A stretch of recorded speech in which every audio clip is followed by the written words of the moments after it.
ఒక్కసారి ఓపిక పట్టి చూడు, జీవితం ఎంత మారుతుందో నువ్వే ఆశ్చర్యపోతావు. నిన్న ఏం జరిగిందో మర్చిపో, ఈరోజు కొత్తగా మొదలుపెట్టు.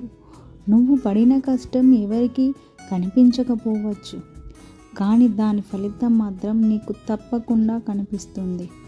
ఇప్పుడే విరిగిపోవద్దు, నీ టైం రావలసి ఉంది. నేస్తమా, బాధపడకు.